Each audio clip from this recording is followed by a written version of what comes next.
ولا تهنوا ولا تحزنوا وأنتم الأعلون إن كنتم مؤمنين.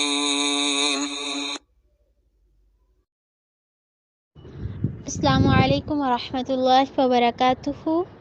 نحمدہ ونصلی علی رسولہ الکریم اما بعد فاعوذ باللہ من الشیطان الرجیم بسم اللہ الرحمن الرحیم رب اشرح لی صدری ویسر لی امری واحلل عقدۃ من لسانی یفقہوا قولی رب زدنی علما رب زدنی علما رب زدنی علما آمین تم آمین۔ آج ہمارا ڈے 5 ہے الحمدللہ، اور آج ہم آزمائش کے بارے میں بات کریں گے کہ آزمائش کیا ہے اور یہ کن لوگوں پر آتی ہے، کیوں آتی ہے، اور آزمائش میں ہم نے کیا کرنا ہے اور کس طرح آزمائش میں حوصلہ رکھنا ہے، صبر کرنا ہے، یہ آج کے لیکچر میں ہم سیکھیں گے انشاءاللہ تعالی۔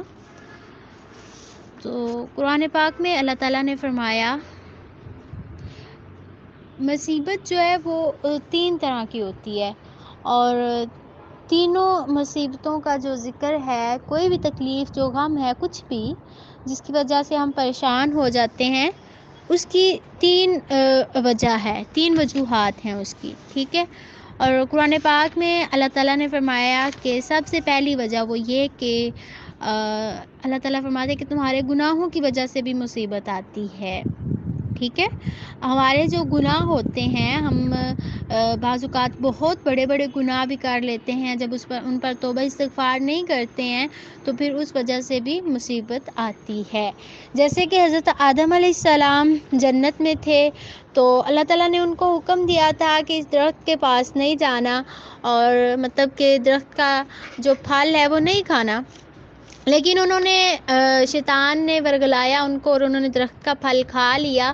اور ان سے یہ گناہ ہوا نا، غلطی ہوئی۔ تو اس وجہ سے اللہ تعالیٰ نے ان سے جنتی لباس بھی لے لیا واپس، اور جتنی نعمتیں تھیں وہ ساری واپس لے لیں، اور پھر ان کو زمین پر ڈال دیا۔ تو یہ ایک ان پر مصیبت آئی تھی، کیوں؟ ان کے اپنے گناہ کی وجہ سے، ان کے اپنے اعمال کی وجہ سے۔ تو بہت زیادہ ایسے مسائل ہوتے ہیں، ایسی مصیبتیں ہوتی ہیں کہ جو کہ ہمارے اپنے اعمال اور اپنے گناہوں کی وجہ سے ہمارے اوپر آتی ہیں،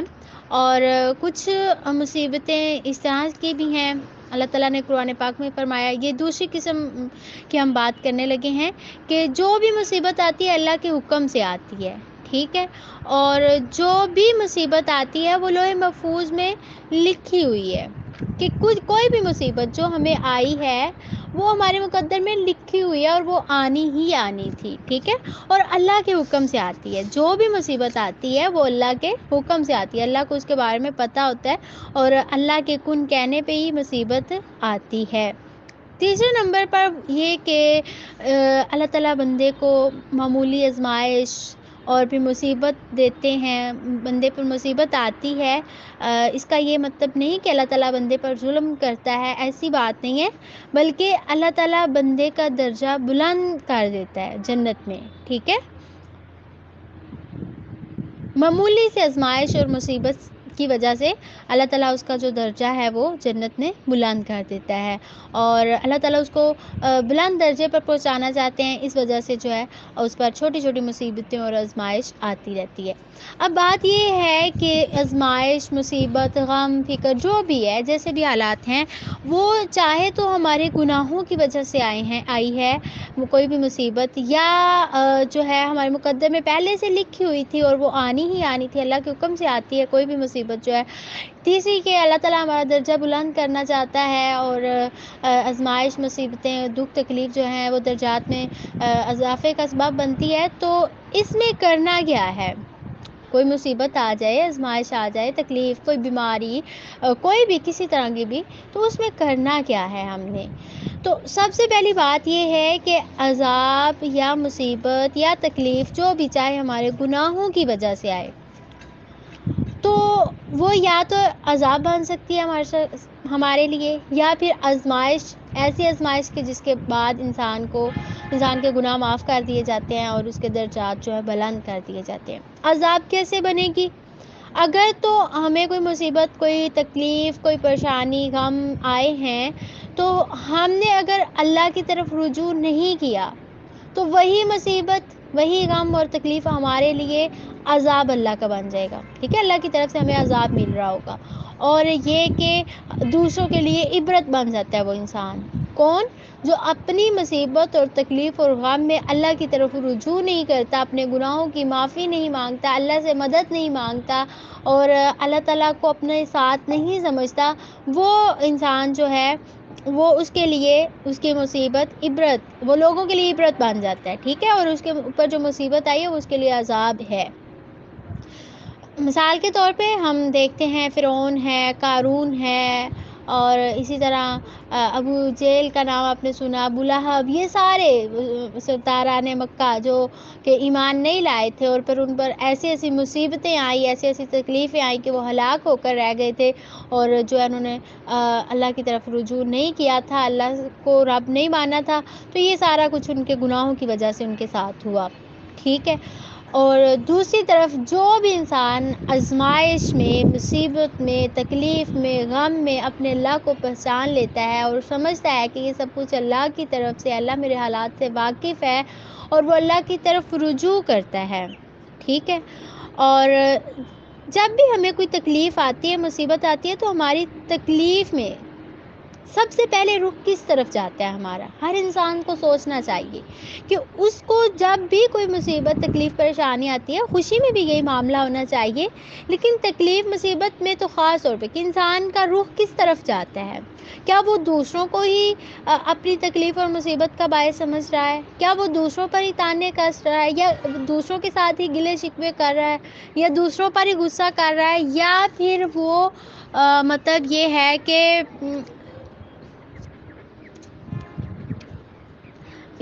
وہ یہ ہے کہ اللہ کی طرف رخ موڑتا ہے، اپنی مصیبت اور تکلیف کو بھی اللہ کی طرف ہی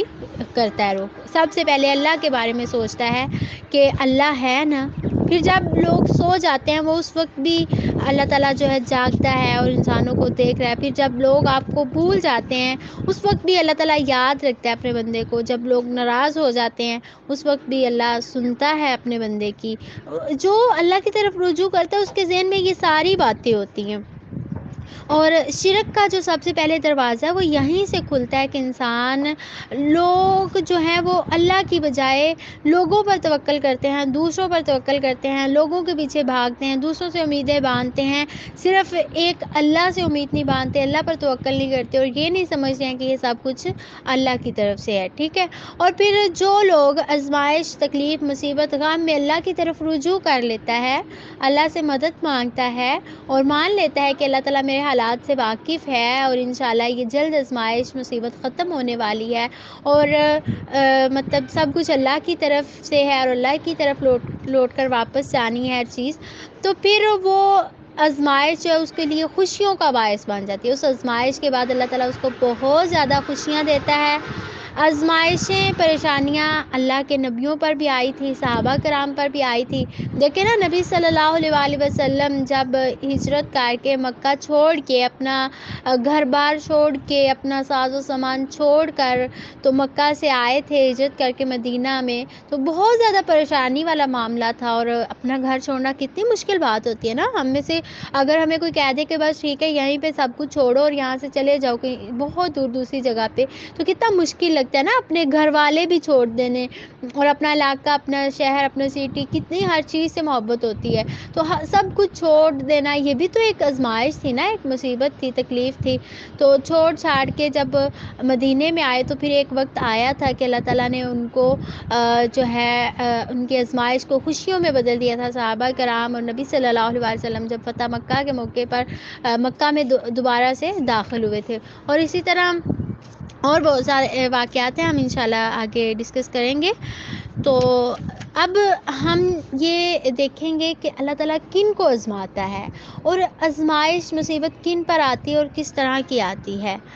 یہ ضروری نہیں ہے کہ اللہ تعالیٰ جن پر ناراض ہوتا ہے، جن سے ناراض ہوتا ہے، ان کو ہی آزماتا ہے، ان پہ ہی مصیبتیں نازل کرتا ہے۔ یا ان پر ہی آزمائش آتی ہے، ایسی بات نہیں ہے، بلکہ بعض اوقات اللہ تعالیٰ اپنے محبوب بندوں کو بھی آزماتا ہے، اس لیے نہیں، بالکل اس لیے نہیں کہ وہ انہیں تکلیف دینا چاہتا ہے، نہیں، اللہ تعالیٰ تو اپنے بندوں سے بہت زیادہ پیار کرنے والا ہے۔ ایک ماں کو دیکھیں کہ اپنے بچے سے کتنا پیار کرتی ہے، کتنا پیار کرتی ہے کہ وہ اپنے بچے کو تکلیف میں دیکھ سکتی ہے؟ بالکل بھی نہیں دیکھ سکتی۔ تو اللہ تو اس ماں سے 99% زیادہ پیار کرتے ہیں۔ اللہ تو ایک حدیث میں ایک مطلب بہت زیادہ اللہ تعالیٰ کو تو اپنے بندے سے پیار ہے، ایک ماں سے 70 گنا زیادہ پیار کرتا ہے، ایک ماں سے 99% زیادہ جو ہے پیار کرتا ہے، دونوں طرح سے یہ بات جو ہے موجود ہے۔ تو وہ کیسے چاہتا ہے کہ اس کے بندے کو تکلیف ہو یا وہ اپنے بندے کو تکلیف میں مبتلا کرے؟ بس اللہ تعالیٰ اپنے بندوں کو مرتبہ دینا چاہتا ہے، اور یہ بالکل بھی نہیں سمجھنا چاہیے کہ اللہ مجھ سے ناراض ہے، ایسی بات نہیں ہے۔ اور جس انسان کا، جس بندے کا جتنا ایمان ہوتا ہے اس کو اتنا ہی، اس حساب سے ہی اللہ تعالیٰ آزماتا ہے، اتنی ہی اس پر تکلیف آتی ہے، اتنی اس پر جو ہے مصیبت آتی ہے۔ جس کا چھوٹا تھوڑا ایمان ہوتا ہے اس پہ چھوٹی مصیبت آتی ہے، کیوں کہ اس کا ایمان جو ہے وہ مضبوط ہو جائے اور وہ اللہ کے قریب ہو جائے، وہ اپنی غلطیوں کا اعتراف کرے، وہ گناہوں پر معافی مانگے اور وہ اللہ سے مدد مانگے، اس کے درجے بلند ہو جائیں، اس کے مرتبے جو ہیں وہ بلند ہو جائیں۔ جس کا ایمان تھوڑا زیادہ ہوتا ہے وہ مثال کے طور پہ کوئی 5 لیول پہ ہے، تو اللہ تعالیٰ چاہتے ہیں کہ یہ 5 سے 10 پہ آ جائے۔ اور یہ آپ نے بھی دیکھا ہوگا کہ جب کسی کو بس خوشیاں خوشیاں، سکون سکون، سب کچھ ملتا جائے تو وہ بھول جاتا ہے کہ مطلب کوئی ایسا بھی ہے جو مجھے خوشیاں دے رہا ہے، وہ پھر اپنی خوشیوں میں مگن ہو جاتا ہے۔ پھر اس کو تھوڑا سا واپس لانے کے لیے اور پھر اس کو تھوڑا مضبوط کرنے کے لیے اور جو ہے تکلیف آتی ہے، مصیبت آتی ہے، غم پریشانی۔ اور دوسری بات یہ کہ یہ زندگی ہے، یہ دنیا ہے، یہاں پہ جو ہے پریشانیاں بھی ہیں، تکلیفیں بھی ہیں، آزمائش بھی ہے، غم بھی ہیں، فکر بھی ہیں۔ انسان کی ایک خواہش ختم ہوتی ہے، دوسری خواہشات، اور پھر ایک غم ختم ہو تو غم کے بعد خوشیاں بھی ہیں، خوشیاں کے بعد پھر غم ہیں، مصیبتیں ہیں، تکلیفیں ہیں۔ کوئی بھی انسان ایسا نہیں ہے کہ جس کے اوپر کوئی مصیبت نہ ہو یا کوئی غم نہ آیا ہو یا جس کو کوئی فکر نہ ہو، کیونکہ اللہ تعالیٰ نے جنت میں فرمایا، جنت کے بارے میں، کہ وہاں پہ جو تم چاہو گے، لم فیہا ما یشاؤن، جو کچھ تم چاہو گے وہ تمہیں ملے گا۔ اس دنیا میں ایسا پاسبل نہیں ہے کہ جو ہم چاہتے ہیں وہ ہمیں ملتا جائے۔ بہت زیادہ ہماری خواہشات اللہ تعالیٰ پوری بھی کرتا ہے، لیکن بہت زیادہ خواہشات ایسی ہیں کہ جو ہماری پوری نہیں ہوتی۔ اس دنیا میں ایسا نہیں ہے کہ ہماری ہر وش پوری ہو جائے، ہم جو چاہتے ہیں جو ویسا ہوتا جائے، ایسا ممکن نہیں۔ پھر جنت کا کیا فائدہ اگر دنیا میں سب کچھ ممکن ہو جائے؟ یہاں پہ اللہ تعالیٰ بہت سی نعمتوں سے نوازتے بھی ہیں اور بہت سی چیزوں سے محروم بھی انسان کو رکھتے ہیں۔ جنت میں انسان کے لیے سب کچھ ہے، اور نبی صلی اللہ علیہ وسلم نے فرمایا تھا کہ جنت جو ہے اس کو مصیبتوں اور مشقتوں کے ساتھ گھیر دیا گیا ہے، یعنی کہ وہ مصیبتوں اور مشقتوں میں سے انسان گزر کر پھر جنت تک پہنچے گا۔ تو وہی بات جو میں آپ کو سمجھانا چاہ رہی تھی کہ انسان جب 5 لیول پہ، اللہ تعالیٰ چاہتے ہیں کہ اس کا لیول جو وہ بڑھ کے 6 7 8 9 10 تک چلا جائے، جو 10 پہ ہے اس کا لیول 15، یعنی کہ جو جتنا نیک ہے، جس کا ایمان جتنا مضبوط ہے، اس کو اتنا ہی زیادہ آزمایا جاتا ہے۔ تو آزمائش میں، مصیبت میں کرنا کیا ہے؟ سب سے پہلے تو یہ بات ذہن میں آنی چاہیے کہ یہ سب کچھ میرے اللہ کی طرف سے ہے، اللہ تعالیٰ میرے حالات سے واقف ہے، اور مصیبت، تکلیف، پریشانی جو ہے مجھے اللہ کی طرف سے آئی ہے، اور میں نے اللہ کی طرف رجوع کرنا ہے۔ جیسے کہ قرآن پاک میں اللہ تعالیٰ نے فرمایا سورۃ بقرہ میں، وَلَنَبْلُوَنَّكُمْ بِشَيْءٍ مِّنَ الْخَوْفِ وَالْجُوعِ وَنَقْصٍ مِّنَ الْأَمْوَالِ وَالْأَنفُسِ وَالثَّمَرَاتِ وَبَشِّرِ الصَّابِرِينَ، کہ یقیناً ہم تمہیں خوف اور بھوک اور مالوں اور جانوں اور پھلوں کی کمی میں سے کسی نہ کسی چیز کے ساتھ ضرور آزمائیں گے۔ ٹھیک ہے، کسی کو اللہ تعالیٰ خوف کی وجہ سے بھی آزما سکتے ہیں۔ کس چیز کا خوف؟ بہت زیادہ لوگوں کو فیوچر کا خوف ہوتا ہے کہ ہمارے مستقبل میں پتہ نہیں ہمارے ساتھ کیا ہونے والا ہے، ہمارے ساتھ پتہ نہیں اچھا ہوگا کہ نہیں، یہ ساری چیزیں، ہمیں جاب ملے گی کہ نہیں ملے گی، ہمارا جو ہونے والا ہسبینڈ ہے پتہ نہیں کس طرح کا ہوگا، سسرال پتہ نہیں کس طرح کا ہوگا، پتہ نہیں ہمیں کبھی اچھا گھر ملے گا کہ نہیں ملے گا، اور پتہ نہیں میرے ساتھ ساری زندگی ایسے ہی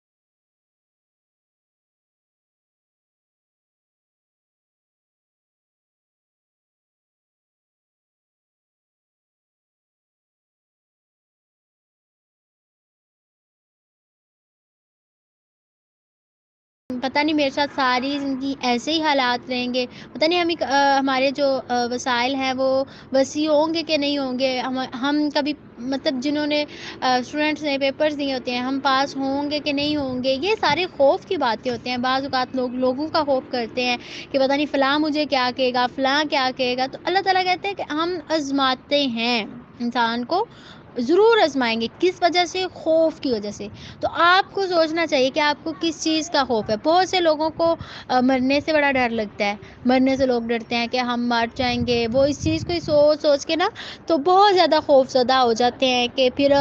ڈپریشن میں چلے جاتے ہیں کہ مرنے سے ڈر لگتا ہے نا، قبر کے بارے میں سوچ کے سوچنا چاہیے، مرنے کے بارے میں سوچنا چاہیے، لیکن اللہ کی رحمتوں کی بھی امید رکھنی چاہیے، اعمال کرنے چاہیے اچھے اچھے۔ اس کا یہ مطلب نہیں کہ آپ اسی خوف کو لے کے بیٹھے رہیں۔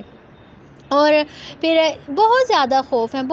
خوف ہیں جو کہ لوگوں کے دلوں میں بیٹھے ہوتے ہیں، اور یہ اللہ کی طرف سے ایک آزمائش ہے۔ اب آپ سوچ لیں کہ آپ کس لیول پہ ہیں، آپ کو خوف ہے، کس چیز کا خوف ہے، کس چیز سے آپ ڈر رہی ہیں؟ کیا مطلب آپ کے رشتہ نہیں ہو رہا، آپ کو لگ رہا ہے کہ بس اب میرا رشتہ ہوگا ہی نہیں، آپ کو طلاق ہوگی، آپ ڈر گئی ہیں کہ بس اب تو میں نے شادی کرنی نہیں، اب تو مجھے کوئی اچھا ملے گا ہی نہیں، اب تو آپ کی شادی نہیں ہو رہی تو آپ کو خوف لاحق ہو گیا کہ بس اب میری تو زندگی ختم ہو گئی ہے۔ یہ سارے خوف ہیں۔ آپ کو آپ کے ہمسائے جو ہیں بہت برے ہیں، آپ کو تنگ کرتے ہیں، آپ کو ان کا خوف ہے، آپ ہر وقت ان سے ڈر رہی ہیں۔ اور گھر میں آپ کا اگر کسی کا آپ کے اوپر روب ہے، آپ کا دبدبہ ہے، تو آپ اس سے ہر وقت ڈر رہی ہیں کہ بس خوف اور جو ہے ڈپریشن اور پریشانی اسی خوف کو لے کے بیٹھی ہوئی ہیں یا بیٹھے ہوئے ہیں۔ تو یہ خوف جو ہے یہ اللہ کی طرف سے آزمائش ہے۔ اللہ تعالیٰ آپ کو آزما رہا ہے، آپ کی آزمائش کر رہا ہے، آپ کو خوف میں مبتلا کر کے۔ یہ میں نہیں کہہ رہی، اللہ تعالیٰ خود قرآن پاک میں فرما رہا ہے کہ ہم ضرور آزمائیں گے اپنے بندے کو۔ اور پھر دوسری بات ہے کہ والجوع، اور بھوک سے ہو سکتا ہے آپ کے گھر میں جو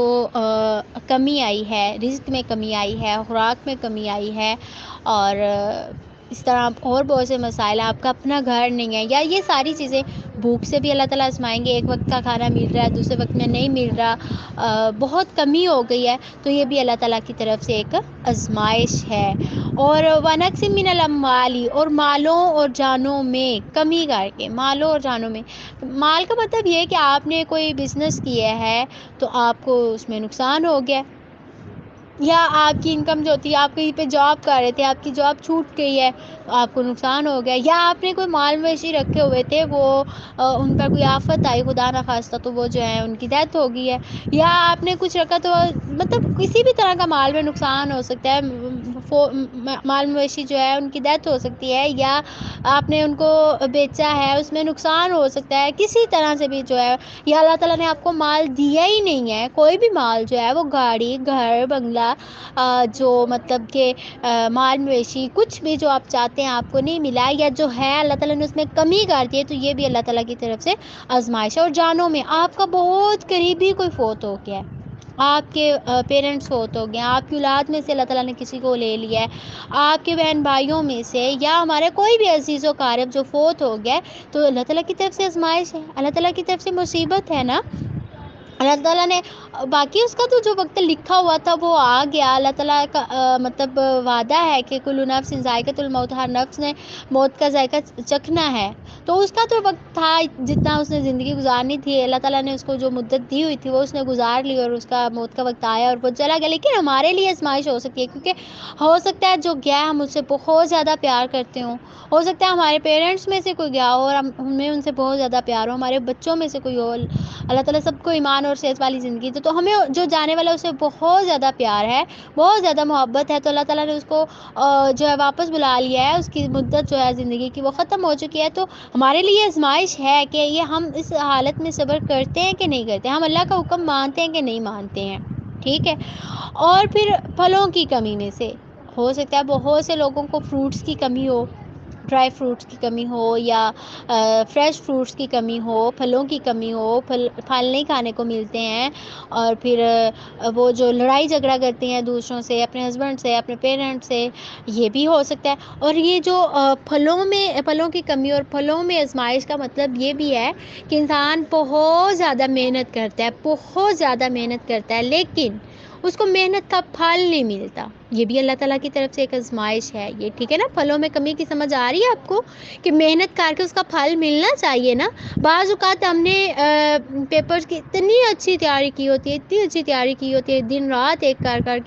کے ہم نے پڑھا ہوتا ہے, لیکن ہمارے پیپرز اچھے نہیں ہوتے, ہمارا رزلٹ اچھا نہیں آتا. تو یہ کیا ہے کہ ہماری محنت کا جو پھل ملنا تھا اس کے بارے میں اللہ تعالیٰ کی طرف سے آزمائش آ گئی ہے, اس کے بارے میں اللہ تعالیٰ ہمیں آزما رہے ہیں. ٹھیک ہے, اللہ ہمیں آزما رہا ہے. اور یہ ہے کہ کوئی پیرنٹس جو ہیں وہ بہت زیادہ اپنے بچوں کی تربیت کرتے ہیں, بہت اچھی تربیت کرتے ہیں, بہت ساری زندگی لگا دیتے ہیں, لیکن اولاد پھر بھی جو ہے وہ نیک نہیں نکلتی, اولاد بعد نکلتی ہے. تو یہ بھی اللہ تعالیٰ کی طرف سے ایک آزمائش ہے. یہ ساری ایگزامپل جو ہیں وہ تاریخ میں موجود ہیں. اور پھر یہ کہ کوئی عورت ہے یا مرد ہے وہ بہت کوشش کرتا ہے کہ میں صبر کروں, اتنا وہ صبر کرتا ہے, آخر ایک دن اس کا صبر ٹوٹ جاتا ہے. تو یہ بھی ہے کہ اس کو مطلب ابھی اس کو پھل جو ہے ملنا تھا, اس میں اللہ تعالیٰ اس کو آزما رہے ہیں کہ اس کا صبر کا جو پھل تھا وہ ملنے والا تھا, لیکن وہ اس نے توڑ دیا صبر کو. تو یہ ساری آزمائش ہوتی ہے, پھل محنت کا پھل نہ ملنا. آپ خود سوچ لیں کہ کوئی بھی کام کے لیے آپ بہت زیادہ, آپ نے جاب کے لیے انٹرویو دینا, آپ نے اتنی محنت کی لیکن آپ فیل ہو گئے. تو یہ سب کچھ کیا ہے, اللہ کی طرف سے آزمائش ہے کہ آپ کو آپ کی محنت کا پھل نہیں مل رہا. لیکن اس کا مطلب یہ نہیں کہ آپ اپنی محنت کو چھوڑ دیں. اگر اس دنیا میں آپ کو آپ کی محنت کا پھل نہیں ملا تو یہ اللہ کی طرف سے آزمائش ہے کہ کیا آپ اپنا کام چھوڑ دیتے ہیں یا اللہ کی رضا پہ راضی رہتے ہیں کہ نہیں.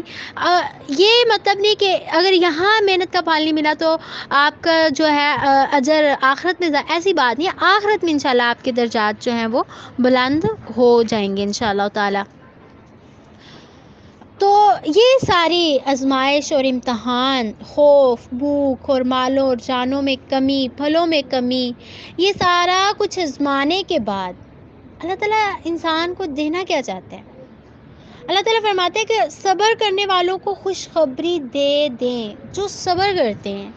انشاءاللہ ہم نیکسٹ لیکچر میں سیکھیں گے کہ صبر کیا ہے, صبر کی شرائط کیا ہے اور کس طرح صبر کرنا ہے. صبر کہتے کس کو, ہمیں سے بہت زیادہ لوگ کہتے ہیں کہ ہم نے صبر کیا, ہم نے تو اتنا صبر کیا, لیکن ان کو صبر کی شرائط کا نہیں پتہ ہوتا, ان کو نہیں پتہ کہ صبر کیا ہے, صبر کس چیز کا نام ہے. تو انشاءاللہ یہ ہم اپنے اگلے لیکچر میں ضرور اس کے بارے میں بات کریں گے کہ صبر کیا ہے.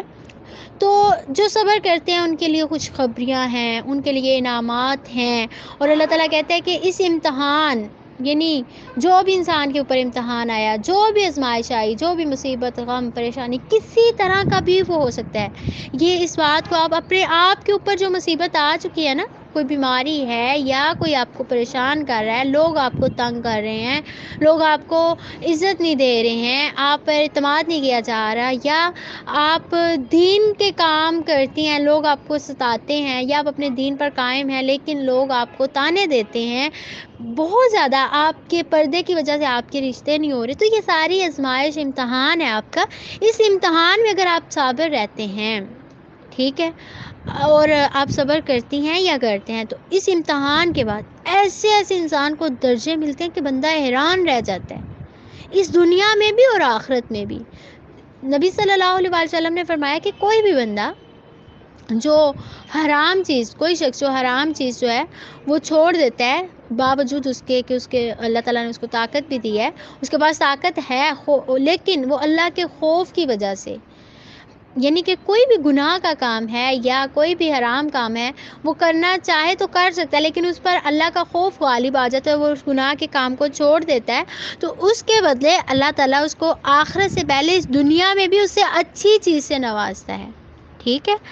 آپ کو کسی نے تنگ کیا, آپ کو کسی نے برا بھلا کہا اور آپ کو غصہ آیا اور آپ نے ناراضگی رکھی, لیکن 3 دن کے بعد اگر آپ کے پاس طاقت تھی, آپ اور 4-5 دن ناراض رہتے, ہفتہ نہ بولتے, مہینہ نہ بولتے, سالوں نہ بولتے, لیکن آپ کو اللہ کا خوف جو ہے وہ آپ پر غالب آیا کہ نہیں, اللہ تعالیٰ مجھ سے ناراض ہو جائے گا, میں نے 3 دن سے زیادہ ناراض نہیں رہنا, میری نمازیں قبول نہیں ہوں گی, میری عبادات قبول نہیں ہوں گی. تو آپ جو ہے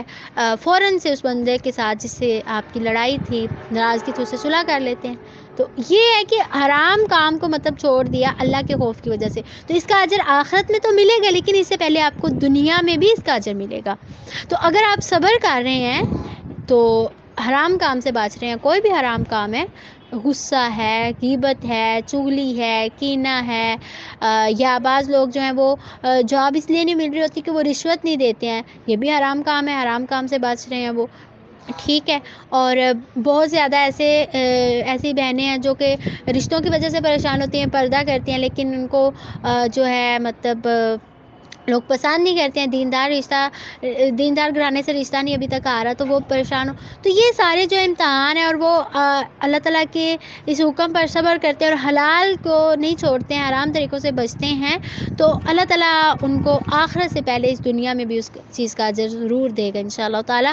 تو نبی کریم صلی اللہ علیہ وآلہ وسلم نے فرمایا کہ آخرت میں دیکھیں جو لوگ صبر کرتے ہیں نا ان کے بارے میں حدیث، بہت پیاری حدیث ہے الحمدللہ. انشاءاللہ آپ کو ضرور حوصلہ ملے گا، جو کچھ آپ ابھی تک سہ رہے تھے انشاءاللہ آپ کو یہ حدیث سن کے بہت زیادہ خوشی ملے گی کہ جو لوگ عافیت کے ساتھ جی رہے ہیں، عافیت کہتے ہیں کہ جن کو کوئی پریشانی نہیں ہے، کوئی غم ہی نہیں ہے، موجیں لگی ہوئی ہیں اور ہر چیز، دنیا کی ہر چیز میسر ہے ان کو، اللہ تعالیٰ نے ہر نعمت سے ان کو نوازا ہوا ہے. ویسے اس دنیا میں ایسا نہیں ہے، ہر انسان جو ہے وہ پرفیکٹ نہیں ہے کہ اس کو ہر چیز ملی ہو. اللہ تعالیٰ نے ہر انسان کو کسی نہ کسی کمی کے ساتھ اس دنیا میں بھیجا ہے، اور ہر انسان کو کسی نہ کسی چیز کی کمی ضرور ہوتی ہے. کسی کو محبتوں کی کمی ہے، کسی کو اچھے شوہر کی کمی ہے، کسی کو اچھی بیوی کی کمی ہے، کسی کو اچھی اولاد کی کمی ہے، کسی کو مال کی کمی ہے، کسی کو رزق کی کمی ہے، کسی کو گھر کی کمی ہے. تو اللہ تعالیٰ نے ہر انسان کو کوئی نہ کوئی کمی ضرور دی ہے. اچھا، تو جو لوگ عافیت کے ساتھ، مطلب کوئی غم کوئی پریشانی دنیا کی زندگی میں نہیں، موجیں ساتھ جی رہے ہیں اور عافیت کے ساتھ مر جائیں گے، کل جب یہ دیکھیں گے ان لوگوں کو جن پر سخت ترین امتحان تھے، جن پر سختیاں کی گئی تھیں، جو دنیا میں رہتے ہوئے ایک مصیبت ختم ہوتی ہے، دوسری ختم ہوتی ہے، تیسری، ایک امتحان کے بعد دوسرا امتحان. اچھا یہ دیکھیں کتنے مزے کی بات ہے اگر سمجھے کوئی، تو جب کوئی انسان ایک امتحان دیتا ہے، یعنی کہ نرسری میں تھا، اس نے بچہ جب نرسری میں ہوتا ہے اس نے امتحان دیا تو وہ پریپ میں ہو گیا نا، اس کا درجہ بلند ہوا، اس کا لیول جو ہے وہ انکریز ہوا. اسی طرح جب وہ پریپ میں تھا اس نے دیا تو وہ 1 میں ہو گیا، 1 سے 2 میں. تو اسی طرح انسان کو دنیا میں رہتے ہوئے جیسے جیسے امتحان آتے ہیں، اس پر جیسے جیسے مصیبتیں آتی ہیں، جیسے جیسے تکالیف آتی ہیں، پریشانیاں آتی ہیں، آزمائش آتی ہے، ویسے ویسے اس کا درجہ بلند ہوتا رہتا ہے. یہ بات ہے صرف سمجھنے کی. اگر آپ سمجھیں اس بات کو کہ میرے اوپر جو امتحان آیا ہے، مصیبت ہے، یہ اللہ کی طرف سے ہے اور مجھے اس امتحان میں کیا کرنا ہے، ٹھیک ہے، اور پھر جو ہے میرا درجہ جو ہے بلند ہو جائے گا اگر میں اس امتحان میں پاس ہو گئی یا ہو گیا. تو جن پر سخت ترین امتحان آئے تھے اس دنیا میں، سختیاں کی گئی تھیں جن پر، وہ ان کو جب دیکھیں گے نا، وہ لوگ جن پر کوئی سختیاں نہیں تھی، دنیا کی زندگی میں آسانیاں تھیں، خوشیاں تھیں، جو مرتبے ان کو مل رہے ہوں گے نا جن پر سختیاں آئی تھیں، اور اللہ کی جو خوشیاں، اللہ اکبر، ان لوگوں کو ملیں گی جن پر دنیا میں سخت ترین امتحان آئے تھے. جب اسے دیکھیں گے تو کہیں گے کاش دنیا میں ہمیں بھی اتنا ستایا گیا ہوتا. آپ کو ستاتے ہیں لوگ نا، آپ پریشان ہو جاتے ہیں نا کہ کیا کریں، برداشت نہیں ہوتا ہم سے. اب دیکھیں، برداشت کریں، خوشخبریاں دیکھیں کتنی بڑی ہیں کہ جو خوشیاں ان کو اللہ کی طرف سے ملیں گی، تو جب وہ لوگ دیکھیں گے جن کو کبھی کوئی امتحان نہیں آیا تھا، جن کو کبھی کسی نے ستایا ہی نہیں تھا، جن کو کبھی کوئی پریشانی آئی ہی نہیں تھی، وہ کہیں گے کہ کاش ہمیں بھی دنیا میں اتنا ہی ستایا گیا ہوتا کہ آج ہمیں بھی اسی لیول پہ جو ہے خوشیاں ملتی، اور ہمیں بھی ایسے ہی مرتبے ملتے، ہمیں بھی ایسے ہی درجے ملتے. اور وہ لوگ کہیں گے جن کو دنیا میں کوئی مصیبتیں پریشانیاں نہیں ہیں، وہ کہیں گے کہ کاش ہمارے جسموں کو کینچیوں کے ساتھ کاٹ دیا جاتا ہے. کیوں کہیں گے وہ یہ سب کچھ؟ کینچی کے ساتھ جسم کو کاٹنا کوئی آسان بات ہے؟ وہ اس لیے کہیں گے جب وہ ان لوگوں کے رتبے دیکھیں گے جن پر دنیا میں رہتے ہوئے سختیاں آئی تھیں، جن پر دنیا میں رہتے ہوئے مشکلات آئی تھیں، جن کو اللہ تعالیٰ نے آزمایا تھا اور وہ اپنے امتحان میں پاس ہو گئے تھے. تو پھر اللہ تعالیٰ نے ان کو ایسے ایسے درجے دیے کہ لوگ دیکھ کے ان کو حسرت کریں گے کہ ہمارے اوپر کیوں نہ ایسی آزمائش آئیں، ہمیں کیوں نہ ایسی تکالیف آئیں. تو اب ہم اس طرف اپنی بات کو لے کر جاتے ہیں کہ آزمائش تو آ گئی، امتحان تو آ گیا. یہ دنیا دارالامتحان ہے، یہاں پہ ایک امتحان کے بعد دوسرا، ایک تکلیف کے بعد دوسری تکلیف ہے، لیکن اس کے ساتھ ساتھ خوشیاں بھی ہیں، اس کے ساتھ ساتھ آسانیاں بھی ہیں. اور اب ہم نے کرنا کیا ہے؟ کوئی بھی پریشانی آئی ہے، کوئی بھی غم آیا ہے، کوئی بھی تکلیف آئی ہے، سب سے پہلا کام جو وہ یہ کہ اللہ کی طرف رجوع کریں کہ یہ پریشانی، یہ تکلیف یہ اللہ کی طرف سے ہے، یہ میرا امتحان ہے، یہ میرے گناہوں کی وجہ سے آئی ہے، یا یہ اللہ کا حکم ہے، یہ میری تقدیر میں لکھی ہوئی تھی، مجھے تسلیم کرنا ہے۔ میں نے لوگوں کو بلیم نہیں کرنا، میں نے یہ نہیں سمجھنا کہ فلاں کی وجہ سے ہوا یا فلاں نے میرے ساتھ، نہیں، یہ اللہ کی طرف سے ہے۔ جب انسان یہ سوچے گا تو پھر ہی وہ اللہ کی طرف رجوع کرے گا۔ اب کرنا کیا ہے؟ اللہ سے دعائیں کرنی ہے، اللہ سے مدد مانگنی ہے، اللہ کی نافرمانیوں والے کاموں سے بچنا ہے۔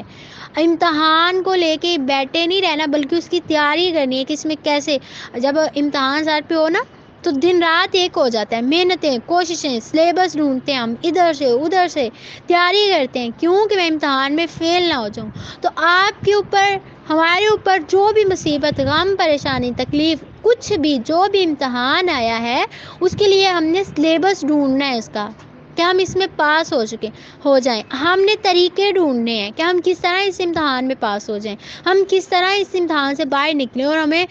درجہ بھی ملے، ہمیں پوزیشن بھی ملے، ہم فرسٹ پوزیشن پہ آئیں۔ ہم کیا کریں،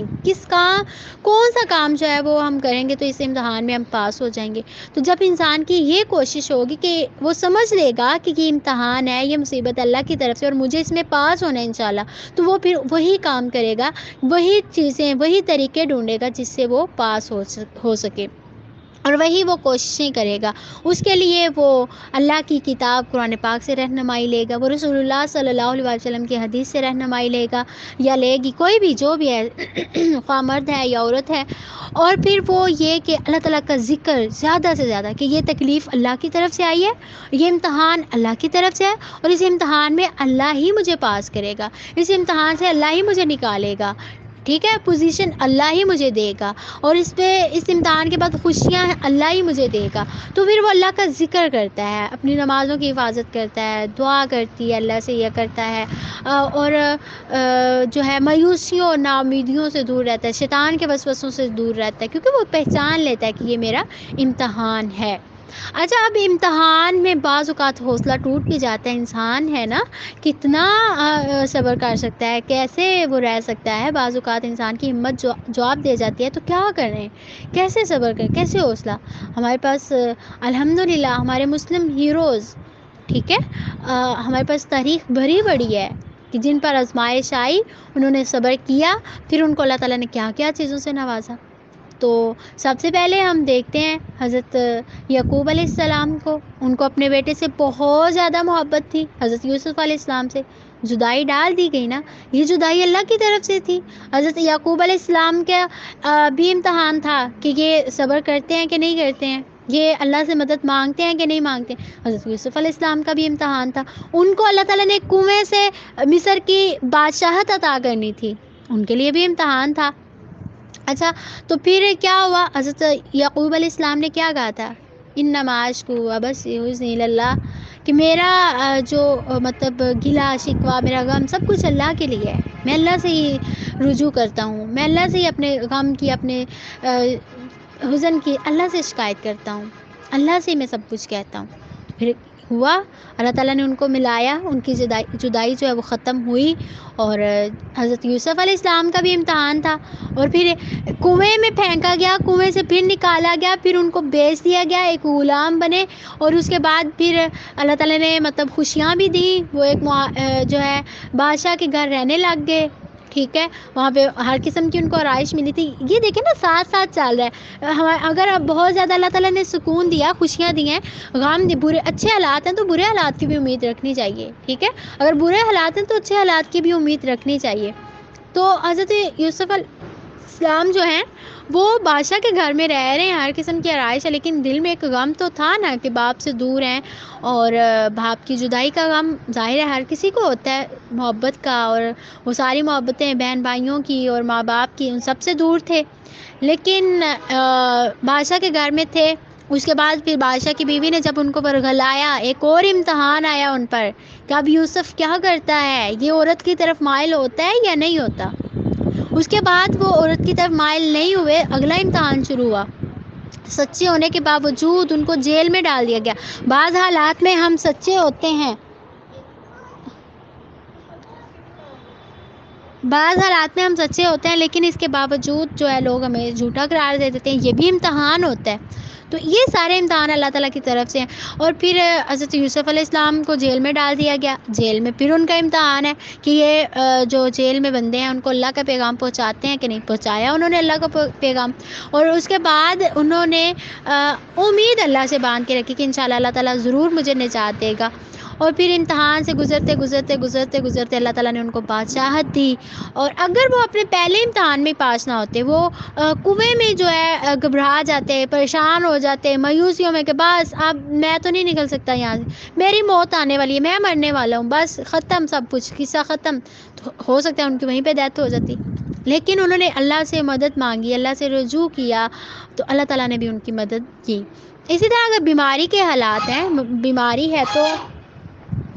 حضرت ایوب علیہ السلام کو دیکھیں کہ 18 سال تک ان کو بیماری رہی اور بہت خطرناک بیماری تھی، لیکن انہوں نے ہمت نہیں ہاری۔ یہ امتحان تھا ان پر اللہ کی طرف سے، انہوں نے اللہ سے مدد وہ مانگتے رہے، تو ایسا ہوا کہ اللہ تعالیٰ نے ان کو شفا دی اور امتحان ختم ہوا۔ اور پھر وہی اور اچھا، بیماری سے پہلے ان کے پاس بہت زیادہ مال بھی تھا، اولاد بھی تھی، بیویاں بھی تھیں، اور جب بیماری آئی اولاد جو ہے وہ بھی امتحان جب شروع ہوا نا ان کا، تو جب امتحان شروع ہوا تو اولاد جو ہے وہ بھی ساری فوت ہو گئی تھی، مال جو ہے، مال مویشی بھیڑ بکریاں اونٹ وہ بھی سارے فوت ہو گئے تھے۔ اور اسی طرح بیویاں تھیں، 4 بیویاں تھیں ان کی، اور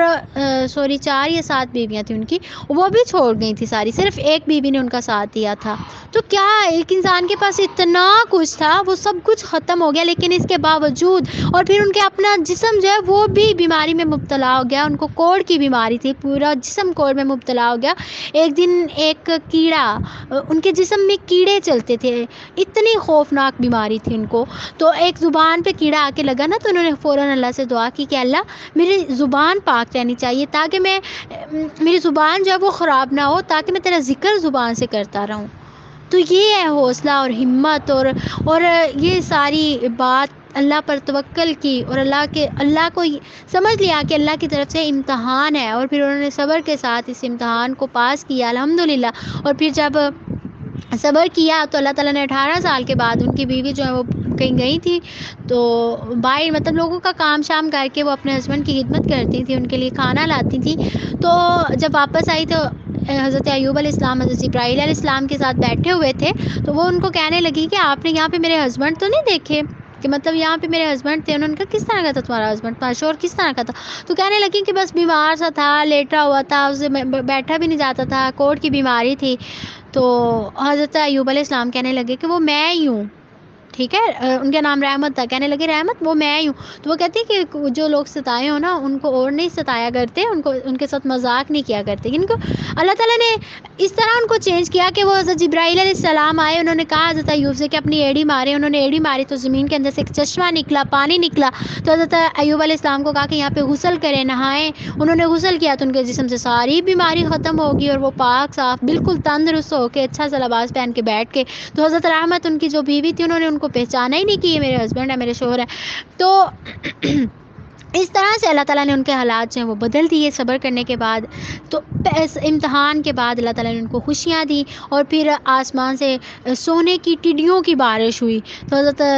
رحمت جو ہے وہ ان کو اکٹھا کرنے لگ گئی، ان کی بیوی جو تھی حضرت ایوب کی۔ تو یہ بات ہے کہ جو بھی آزمائش پریشانی تکلیف آتی ہے اس کے بعد آسانیاں بھی ہوتی ہیں، اگر ہم اس امتحان کو یہ سمجھ کے کہ اللہ کی طرف سے امتحان ہے، اللہ کی طرف سے مصیبت ہے، اس کو برداشت کریں، اس میں حوصلہ رکھیں، اس میں صبر کریں، تو انشاءاللہ پھر اس کے بعد جو ہے خوشخبریاں ملیں گی، ضرور خوشخبریاں ملیں گی، ضرور یہ امتحان ختم ہوگا، اور امتحان اگر ہم نے پاس کر لیا تو پھر ہمارے درجے جو ہے بلند ہوں گے، اگر امتحان میں فیل ہو گئے تو پھر ہمارے لیے یہ امتحان عذاب بن جائے گا، اور ہم عبرت بن کے رہ جائیں گے لوگوں کے لیے۔ اور اسی طرح اگر ہماری زندگی میں بہت زیادہ اندھیرے آ گئے ہیں، اتنے اندھیرے ہیں، ہمیں سمجھ نہیں آ رہی ہے، ہمارے لیے بہت اچھا رشتہ تھا، بہت اچھی منگنی تھی، عنقریب شادی ہونے والی تھی، ہمارا رشتہ ٹوٹ گیا، اور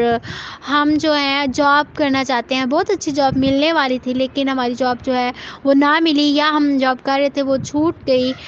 یا بہت زیادہ مسئلے مسائل جو ہیں ہمارے گھر میں، ہمیں لگ رہا ہے کہ کوئی بھی جو ہے میرا ساتھ دینے والا نہیں ہے، ہر کوئی میرے خلاف ہے، اور پھر ہر طرح کے جو بھی مسئلے مسائل ہیں. زندگی ایک اندھیروں میں ہے، روشنیاں نظر نہیں آ رہی، دور دور تک اندھیرے ہیں، روشنی کا کوئی نام و نشان نہیں ہے. تو اس میں بھی مایوس نہیں ہونا، بلکہ یہ سمجھنا ہے کہ یہ اندھیرا یہ بھی اللہ کی طرف سے ایک آزمائش ہے. اور یہ مصیبت جو ہے، یہ میری زندگی میں جو اندھیرے آئے ہیں، یہ میرا امتحان ہے. اب میں نے اس میں کیا کرنا ہے؟ تو دیکھیں اپنے سلف صالحین کو، دیکھیں اپنے انبیاء کو، اپنے مسلم ہیروز کو دیکھیں، حضرت یونس علیہ السلام کو دیکھ لیں. یہ تو صرف انبیاء کے واقعے ہیں نا، ابھی اور بہت سے نیک لوگوں کے واقعات ہیں، صحابہ کرام کے واقعات ہیں، بہت زیادہ واقعات ہیں کہ پڑھ کے سکون ملتا ہے اور انسان کو حوصلہ ملتا ہے کہ اس نے اپنے امتحان میں، اپنی آزمائش میں کس طرح جو ہے صبر سے کام لینا ہے اور کس طرح حوصلہ رکھنا ہے. تو حضرت یونس علیہ السلام مچھلی کے پیٹ میں ہے، سمندروں کا اندھیرا، دریا کا اندھیرا ہے، اور پھر مچھلی کے پیٹ کا اندھیرا، رات کی تاریکی، اتنے زیادہ اندھیرے کہ آپ کی زندگی میں بھی اتنے اندھیرے ہیں جتنے کہ حضرت یونس علیہ السلام کے لیے اندھیرے ہی اندھیرے، اندھیرے ہی اندھیرے. اور ایک بند کوٹری میں، ایک جیل میں بند ہے، اور وہاں پہ انہوں نے کس سے رجوع کیا؟ اللہ سے رجوع کیا کہ لا الہ الا انت سبحانک انی کنت من الظالمین. یہ نہیں کہا کہ یہ، حالانکہ انہوں نے اپنی قوم کو بہت زیادہ بات تبلیغ کی، لیکن وہ نہ مانے تو انہوں نے اللہ کے حکم کے بغیر ہی کہہ دیا کہ آپ کے اوپر عذاب آنے والا ہے. تو حالانکہ جو لوگ تنگ کریں، جو نبیوں کی بات نہ مانے، ان پر عذاب آتا ہے، لیکن ابھی اللہ کا حکم نہیں آیا تھا تو انہوں نے خود ہی کہہ دیا کہ آپ پر اللہ کا عذاب آئے گا، اور اس وادی کو، اپنی قوم کو چھوڑ کے وہاں سے آ گئے. تو اس بات پر اللہ تعالیٰ ان سے ناراض ہو گئے اور ان پر اتنے زیادہ اندھیرے آئے. اور پھر انہوں نے یہ نہیں کہا کہ اپنی قوم کو کہ میری قوم کی وجہ سے یہ سب کچھ ہوا، اللہ وہ ہے ہی ایسے تھے. نہیں، انہوں نے کہا کہ لا الہ الا انت سبحانک انی کنت من الظالمین، میں ہی ظالموں میں سے ہوں، مجھے ہی ایسے نہیں کرنا چاہیے تھا، مجھے ہی اپنی تکلیف میں صبر کرنا ہے، مجھے امتحان میں، اللہ تو مجھے اس امتحان میں تو نے ڈالا ہے، تو لا الہ الا انت، تیرے سوا کوئی نہیں نکال سکتا، سبحانک، تو پاک ہے، تیرے اندر کوئی عیب نہیں ہے. تو یہ ساری باتیں، لا الہ الا انت سبحانک انی کنت من الظالمین. پھر انہوں نے پڑھا اور 40 دن تک مسلسل پڑھا، اللہ تعالیٰ نے نکالا ان کو اندھیروں سے باہر، روشنیاں آئیں. اور اگر بہت زیادہ پریشانیاں ہیں، تکلیفیں ہیں، اندھیرے ہیں، تو آپ نے کبھی دیکھا جب بہت زیادہ گھٹن فیل ہوتی ہے نا، گرمیوں میں اکثر ایسے ہوتا ہے کہ ہوا بھی نہیں چل رہی ہوتی اور سورج بھی نہیں ہوتا، لیکن گھٹن بہت زیادہ ہوتی ہے، عجیب سا ماحول ہوتا ہے. تو بڑے کہتے ہیں کہ بارش ہو رہی ہے، یا کہیں بارش ہو رہی ہے، یا یہاں پہ بارش جو ہے ہونے والی ہے. یا جب بہت زیادہ تیز دھوپ لگتی ہے نا، تو ہم نے اکثر بڑوں سے سنا، کہتے ہیں کہ اب بارش ہوگی، مطلب بہت زیادہ سورج جو چمک رہا ہے، جانتا تو اللہ تعالیٰ ہی ہے، لیکن یہ بھی ایک اندازہ ہوتا ہے. ایسے بہت زیادہ تیز دھوپ جس دن ہوتی ہے، پھر اسے اگلے دن یا 2 دن بعد جو ہے بہت زیادہ بارش بھی ہوتی ہے. تو ایسے ہی اگر اب زندگی میں بہت زیادہ گھٹن ہے، بہت زیادہ اندھیرے ہیں، تو انشاءاللہ ایسا وقت قریب ہے کہ بہت زیادہ بارش آنے والی ہے، اللہ کی رحمت برسنے والی ہے، اور یہ ساری آزمائش، یہ ساری تکالیف جو ہیں وہ ختم ہو جائیں گی. اگر ہم لوگ واقعات دیکھیں تو ہماری تاریخ میں الحمدللہ ہزاروں واقعات ہیں جو مطلب ہمیں، جن سے سبق مل سکتا ہے، اور ہم دیکھ سکتے ہیں کہ ہم سے زیادہ امتحان، ہم سے زیادہ پریشانیاں، تکلیفیں اور مصیبتیں جو ہیں وہ لوگوں پر آئی، اور انہوں نے صبر کیا. پھر اللہ تعالیٰ نے ان کو اجر دیا، ان کو خوشخبریاں دی، اس دنیا میں بھی اور آخرت میں بھی. تو آج کی ایکٹیویٹی آپ کے لیے یہی ہے کہ سب سے پہلے آپ کے اوپر جو بھی پریشانی ہے، جو بھی غم ہے، مصیبت ہے، تکلیف ہے، آپ یہ سمجھ لیں کہ یہ اللہ کی طرف سے امتحان ہے. میں نے اس امتحان سے کس طرح باہر نکلنا ہے. ذکر، دعا، توکل، امید، صبر، یہ ساری باتیں یہ کیسے سیکھنی ہے، یہ آپ نے سیکھنا ہے. اور پھر یہ کہ انبیاء کے قصے پڑھیں، صحابہ کے قصے پڑھیں، قرآن پاک سے بھی آپ کو مل جائیں گے انشاءاللہ انبیاء کے قصے، یا کوئی اچھی سی بک ڈھونڈ لیں، یا آپ یوٹیوب پہ سن لیں، فیس بک پہ سن لیں کہ لوگوں پر آزمائش آئیں، کس طرح سے آئیں اور انہوں نے کیا کیا. انبیاء پر آزمائش لکھ لیں، صحابہ کرام پہ آزمائش لکھ لیں، آپ کو بہت زیادہ واقعات مل جائیں گے. آپ ہسٹری نکال کے پڑھیں، نبی صلی اللہ علیہ وسلم کی تاریخ پڑھیں، سیرت النبی پڑھیں، تو آپ کو پتہ چلے گا کہ آپ پہ کس طرح کی آزمائش اور تکالیف آئیں. پھر انشاءاللہ آپ کو بھی حوصلہ ملے گا، آپ کو بھی صبر کرنے کے توفیق ملے گی انشاءاللہ تعالی. تو آپ نے یہ کام لازمی کرنا ہے کہ انبیاء کے واقعات پڑھنے ہیں، انبیاء پر جو آزمائش، جو امتحان آئے وہ ضرور ریڈ کرنا ہے آپ نے، اور صحابہ کرام پر، اور اسی طرح نیک لوگ جو ہیں، جو سلف صالحین میں سے تھے، ان پر آزمائش آئی وہ آپ نے ضرور دیکھنا ہے. سرچ کریں. آپ کے پاس تو موبائل ہے الحمدللہ, نیٹ ہے, آپ کچھ بھی سرچ کریں تو انشاءاللہ آپ کو مل جائے گا انشاءاللہ تعالیٰ. اور اسی طرح وہ ان لوگوں کو جو برے لوگ تھے, جو گناہگار لوگ تھے, ان پر جو آزمائش آئی تو پھر ان کا کیا حال ہوا تھا, یہ بھی آپ ضرور سرچ کیجئے گا, انشاءاللہ آپ کو حوصلہ ملے گا. اور دوسری بات یہ کہ نماز کی پابندی کریں. نماز کے بغیر سکون کوئی نہیں ہے. نماز کے بغیر آپ کسی امتحان میں پاس نہیں ہو سکتے ہیں, وہ دنیاوی امتحان ہے یا آخرت کا امتحان ہے. نماز کی پابندی اور اس کے بعد قرآن پاک کی ایک آیت چاہے ڈیلی. میں یہ نہیں آپ کو کہہ رہی کہ آپ ایک پارہ پڑھیں, 2 پارے پڑھیں یا 5-6 پارے پڑھیں اور یا آپ 2-3 رکوع پڑھیں, نہیں, صرف ایک آیت اور ترجمے کے ساتھ اس کو سمجھ کے پڑھیں, ٹھیک ہے. ایک آیت ڈیلی. آپ کو دن میں نہیں ٹائم مل رہا, آپ کے بچے ہیں یا آپ کی بہت بزی لائف ہے, بزی روٹین ہے, لیکن رات کو سونے سے پہلے چاہے آپ اپنے موبائل پہ کوئی ایک آیت سرچ کر لیں. آپ کہیں سے بھی, آپ کے پاس تفسیر والا قرآن پاک ہے, آپ کے موبائل میں, اپنے موبائل میں ترجمہ تفسیر والا ایپ جو ہے قرآن پاک وہ ڈاؤن لوڈ کر لیں اور انسٹال کر لیں, اور وہاں سے آپ ایک آیت لازمی ڈیلی جو ہے وہ پڑھ کے سویا کریں. انشاءاللہ آپ کو بہت زیادہ موٹیویشن ملے گی, اور انشاءاللہ جلد یہ اندھیرے, یہ پریشانیاں, یہ مصیبتیں, یہ سب کچھ ختم ہو جائے گا. انشاءاللہ سب کچھ ٹھیک ہو جائے گا, اور آپ کو بہت زیادہ خوشیاں بھی ملنے والی ہیں, بہت زیادہ اجر بھی ملنے والا ہے, اور سب کچھ جو ہے وہ انشاءاللہ ٹھیک ہو جائے گا. لیکن ایک امتحان کے بعد دوسرے امتحان کی تیاری لازمی کرنی چاہیے, ٹھیک ہے. اللہ تعالیٰ سے دعا ہے کہ اللہ تعالیٰ ہم سب کو امتحان سمجھنے کی اور پھر اس پر اللہ تعالیٰ ہمیں پاس ہونے کے لیے بہترین عمل کرنے کی بھی توفیق دے, اور ہم سب سے تکلیفیں, مصیبتیں, آزمائشیں جو ہے اللہ تعالیٰ دور کر دے, اور اللہ تعالیٰ ہم سب کو اپنے نیکوکار بندوں میں شامل فرما لے. آمین ثم آمین. جزاکم اللہ خیرا کثیرا. السلام علیکم ورحمۃ اللہ وبرکاتہ.